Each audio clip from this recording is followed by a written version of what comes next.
नमस्कार दोस्तों, स्वागत है आपका शुभ एस्ट्रो बाय ईशा में। आज हम आपको लेकर चलेंगे एक ऐसे पौराणिक रहस्य की ओर जो जुड़ा है माँ गंगा के धरती पर अवतरण से। जी हाँ, हम बात कर रहे हैं गंगा दशहरा की। क्या आप जानते हैं कि इस दिन केवल नदी नहीं, एक देवी ने धरती पर कदम रखा था। तो आइए जानते हैं माँ गंगा अवतरण की कथा। प्राचीन काल में अयोध्या के राजा सगर ने एक महायज्ञ किया था, जिसे असुरों ने विफल करने के लिए यज्ञ का घोड़ा चुराकर भगवान विष्णु के अवतार कपिल मुनि के आश्रम में छिपा दिया था। राजा सगर के 60,000 पुत्र उस घोड़े को ढूंढते ढूंढते कपिल मुनि के आश्रम के पास पहुंचे। जब उन्हें घोड़ा दिखा तो कपिल मुनि को ही वो दोषी मान बैठे। कपिल मुनि ने क्रोधित होकर उन्हें भस्म कर दिया। उनकी आत्मा की मुक्ति तभी संभव थी जब गंगा धरती पर आकर उन्हें पवित्र करती। राजा सगर के वंशज राजा भगीरथ ने कठोर तपस्या की और भगवान ब्रह्मा से मां गंगा को धरती पर लाने का वर प्राप्त किया। लेकिन गंगा का वेग इतना तीव्र था कि अगर वह सीधे आती तो धरती टूट जाती।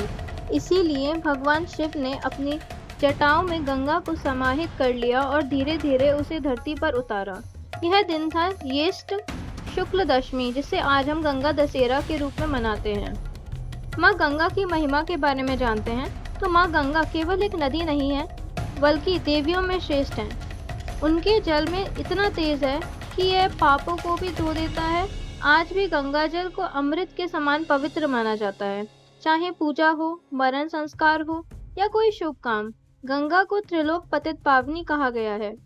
स्वर्ग, पृथ्वी और पाताल तीनों लोकों में उनका महत्व है। तो आइए जानते हैं गंगा दशहरा कैसे मनाते हैं। इस दिन लाखों श्रद्धालु गंगा में डुबकी लगाते हैं। दशहरा का अर्थ होता है 10 पापों का नाश। 3 शारीरिक, 3 वाचिक और 4 मानसिक पापों से मुक्ति मिलती है। लोग इस दिन दान पुण्य, गंगा स्नान, गंगा पूजा और हवन करते हैं। पवित्र स्थानों जैसे हरिद्वार, वाराणसी, प्रयागराज में भारी श्रद्धा से उत्सव मनाया जाता है। गंगा और उनकी मुक्ति। गंगा केवल जल नहीं, आत्मा और मोक्ष देने वाली शक्ति है। कहा जाता है कि मरते समय जिसने गंगा जल पी लिया हो उसका पुनर्जन्म नहीं होता, वह सीधे मोक्ष को प्राप्त होता है। इसलिए माँ गंगा को धरती की सबसे बड़ी कृपा कहा जाता है। तो गंगा दशहरा हमें याद दिलाता है कि आत्मा की पवित्रता केवल कर्म से आती है। सच्चे भाव से किया गया एक दान, एक स्नान और एक मंत्र जाप भी जीवन बदल सकता है। तो आइए इस गंगा दशहरा हम सब मिलकर एक व्रत लें, पवित्रता, सेवा और भक्ति का।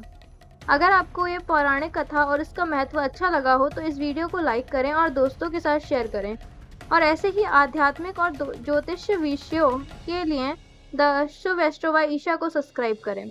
जय माँ गंगे, हर हर गंगे।